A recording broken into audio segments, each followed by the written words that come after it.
شروع اللہ کے نام سے جو بڑا مہربان نہایت رحم والا ہے۔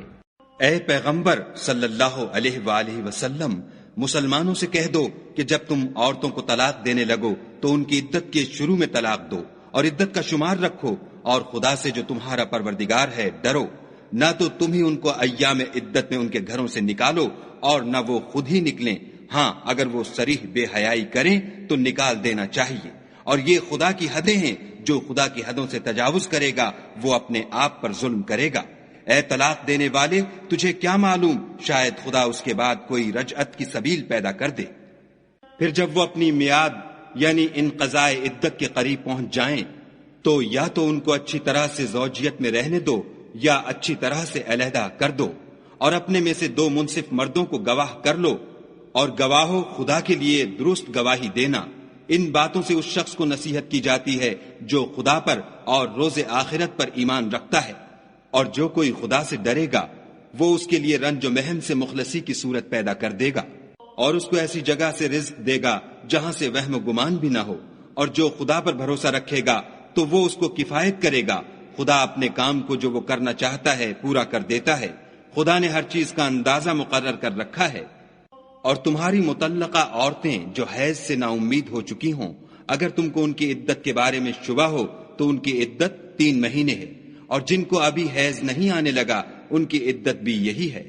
اور حمل والی عورتوں کی عدت وضع حمل یعنی بچہ جننے تک ہے، اور جو خدا سے ڈرے گا خدا اس کے کام میں سہولت پیدا کر دے گا۔ یہ خدا کے حکم ہیں جو خدا نے تم پر نازل کیے ہیں، اور جو خدا سے ڈرے گا وہ اس سے اس کے گناہ دور کر دے گا اور اسے اجر عظیم بخشے گا۔ مطلقہ عورتوں کو ایام عدت میں اپنے مقدور کے مطابق وہیں رکھو جہاں خود رہتے ہو، اور ان کو تنگ کرنے کے لیے تکلیف نہ دو، اور اگر حمل سے ہوں تو بچہ جننے تک ان کا خرچ دیتے رہو۔ پھر اگر وہ بچے کو تمہارے کہنے سے دودھ پلائیں تو ان کو ان کی اجرت دو، اور بچے کے بارے میں پسندیدہ طریق سے موافقت رکھو، اور اگر باہم ضد اور نا اتفاقی کرو گے تو بچے کو اس کے باپ کے کہنے سے کوئی اور عورت دودھ پلائے گی۔ صاحب وسعت کو اپنی وسعت کے مطابق خرچ کرنا چاہیے، اور جس کے رزق میں تنگی ہو وہ جتنا خدا نے اس کو دیا ہے اس کے موافق خرچ کرے۔ خدا کسی کو تکلیف نہیں دیتا مگر اسی کے مطابق جو اس کو دیا ہے، اور خدا ان قریب تنگی کے بعد کشائش بخشے گا۔ اور بہت سی بستیوں کے رہنے والوں نے اپنے پروردگار اور اس کے پیغمبروں کے احکام سے سرکشی کی تو ہم نے ان کو سخت حساب میں پکڑ لیا، اور ان پر ایسا عذاب نازل کیا جو نہ دیکھا تھا نہ سنا۔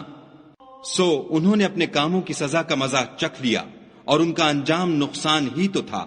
خدا نے ان کے لیے سخت عذاب تیار کر رکھا ہے۔ تو اے ارباب دانش جو ایمان لائے ہو، خدا سے ڈرو۔ خدا نے تمہارے پاس نصیحت کی کتاب بھیجی ہے،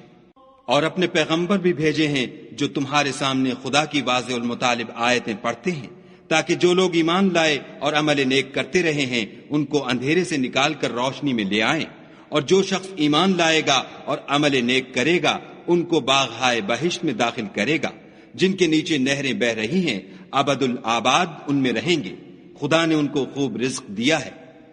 خدا ہی تو ہے جس نے 7 آسمان پیدا کیے، اور ویسی ہی زمینیں، ان میں خدا کے حکم اترتے رہتے ہیں، تاکہ تم لوگ جان لو کہ خدا ہر چیز پر قادر ہے، اور یہ کہ خدا اپنے علم سے ہر چیز پر احاطہ کیے ہوئے ہے۔